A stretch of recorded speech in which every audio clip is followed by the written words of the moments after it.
Recall that in the last module, we finally got the answers to our three questions: what, how, and who.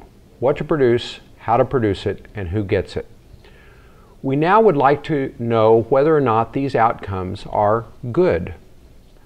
When we ask whether outcomes are good, notice that we are significantly shifting gears. In the earlier modules, we've been answering the question of what will happen in a market. We now want to evaluate those outcomes and determine if they serve you and other participants in our economy very well, or if and when markets work poorly.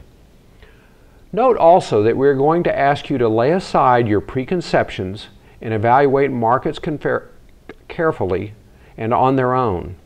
Many people hold preconceptions about markets and also about the government's allocation of resources. Some people just want the government to make decisions.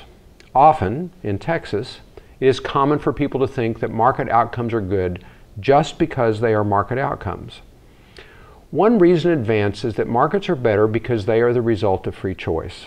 I personally very much like free choice, but we want to go further and give you criteria where you can evaluate how well markets work. The reason is that the serious evaluation of public policy issues requires an understanding of how well markets work and when they don't.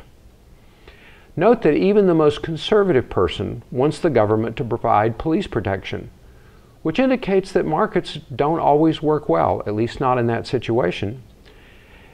This means that market efficiency is very important for you as a citizen. If you just like or you just don't like markets or the government, then the evaluation of public policy is just a matter of opinion. But government intervention in wide-ranging areas like minimum wages, subsidizing electric cars, recycling trash and bottles, and a host of other issues can be carefully analyzed. The impact of these policies is not just a matter of opinion. Instead, you can carefully think through these issues and come up with better solutions that more efficiently use our society's resources. What we are trying to do in this course and all of our discussion is raise the level of discussion so that you can understand these policies and how they impact our economy. A noteworthy example is the minimum wage. The level of ignorance regarding minimum wages is truly amazing. People get into long, heated, and unproductive arguments about minimum wages. Some people push for high minimum wages because they are superficially attractive. How could anyone oppose paying low-wage workers $10 or even $15 an hour? The problem, as we will discuss more fully later on, is that employers hire fewer workers when minimum wages go up, and that causes increased unemployment. Further, what if employers select into more qualified workers so that those below the poverty line can't get work at these increased wages? So analyzing minimum wages carefully requires careful thought and study. Another example regards pollution.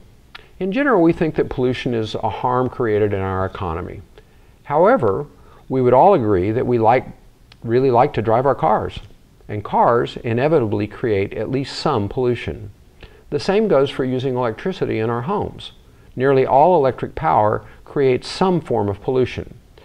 And if we try to reduce pollution to zero, we would have to give up both our cars and electricity and all of your devices, including smartphones. You can intuitively tell that this is an extreme and probably unwise suggestion. So, is there an appropriate amount of pollution? And how can you know? There are literally dozens of examples. Should the government pay for primary and secondary education? How about your college education? Should Texas A&M be subsidized by taxpayers? Should the government guarantee student loans? Should the government subsidize green energy or mandate its use? Should it subsidize electric cars? Should big city governments control rental rates on apartments, trying to make housing more available and more affordable? And how would that work? To answer these types of questions, you must be able to evaluate basic market performance.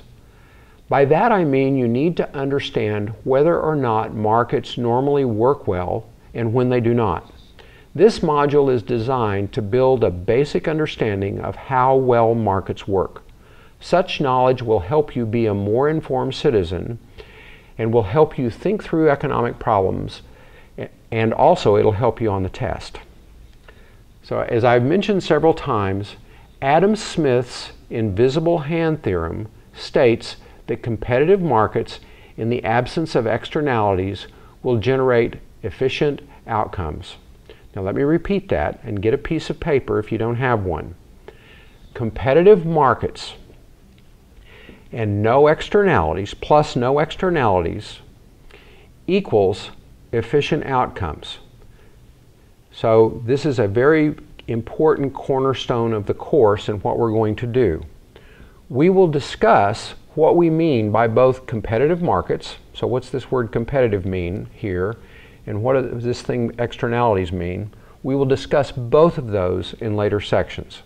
For now, simply note that a competitive market involves a large number of buyers and sellers. So if you have a lot of buyers and sellers and no externalities, you're going to get an efficient outcome.